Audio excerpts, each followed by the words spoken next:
दीपा और नीता दोनों देवरानी जेठानी। दीपा नौकरी करती थी और नीता घर संभालती थी।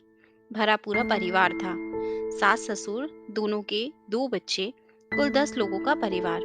कई सालों बाद दोनों की बुआ सास कुछ दिन अपने भाई के पास रहने आई। सुबह उठते ही बुआ जी ने देखा दीपा जल्दी जल्दी अपने काम निपटा रही थी। नीता ने सबका नाश्ता टिफिन बनाया, जिसे दीपा ने सबको परोसा। टिफिन पैक किया और चली गई ऑफिस। नीता ने फिर दोपहर का खाना बनाया और बैठ गई, थोड़ा सास और बुआ सास के पास।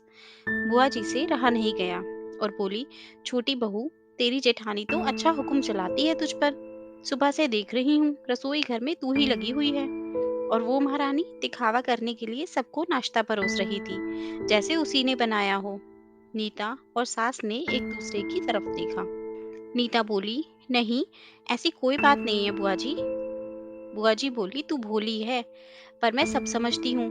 नीता से अब रहा नहीं गया और बोली, बुआ जी, आपको दीपा दीदी का बाकी सबको नाश्ता परोसना दिखा, शायद ये नहीं दिखा कि उन्होंने मुझे भी सबके साथ नाश्ता करवाया। मुझे डांट कर पहले चाय पिलाई, नहीं तो सबको खिलाकर और टिफिन पैक करने में मेरा नाश्ता ठंडा हो चुका होता, या मैं खाती ही नहीं। दीदी सुबह उठकर मंदिर की सफाई करके फूल सजा कर रखती हैं, तो मम्मी जी को पूजा करने में अच्छा लगता है।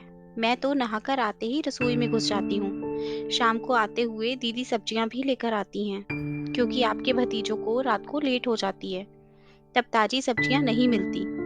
ऑफिस में कितनी मेहनत करनी पड़ती है। फिर ऑफिस में काम करके आकर रात को खाना बनाने में मेरी मदद करती हैं।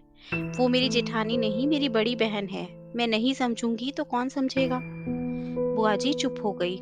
शाम को दीपा सब्जी की थैली नीता को पकड़ाते हुए बोली, इसमें तुम्हारी फेवरेट लेखक की किताब है, निकाल लेना। नीता खुश हो गई और बोली, थैंक्स दीदी। नीता ने सब्जी की थैली किचन में रखी और किताब रखने अपने कमरे में चली गई। बुआ जी ने दीपा को आवाज दी, बड़ी बहू, यहाँ आना। दीपा बोली, जी बुआ जी। बुआ जी बोली, तुम इतनी मेहनत करके कमाती हो और ऐसे फालतू किताबों में पैसे व्यर्थ करती हो, वो भी अपनी देवरानी के लिए। वो तो वैसे भी घर में करती ही क्या है। तुम दिन भर मेहनत करती हो और वो घर पर आराम। दीपा मुस्कुराई और बोली, आराम? नीता को तो जबरदस्ती आराम करवाना पड़ता है। सुबह से बेचारी लगी रहती है। किचन में सबकी अलग अलग पसंद, चारों बच्चों का टिफिन सब बनाती है, वो भी प्यार से।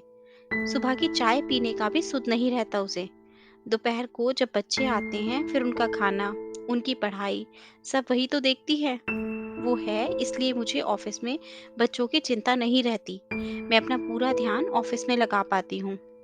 कुछ दिन पहले ही प्रमोशन मिला है। मम्मी पापा की दवाई कब खत्म हुई, कब लानी है, उसे पता है।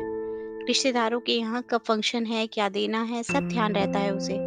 घर संभालना कोई छोटी बात नहीं है। मेहमानों की आवभगत बिना किसी शिकायत के करती है।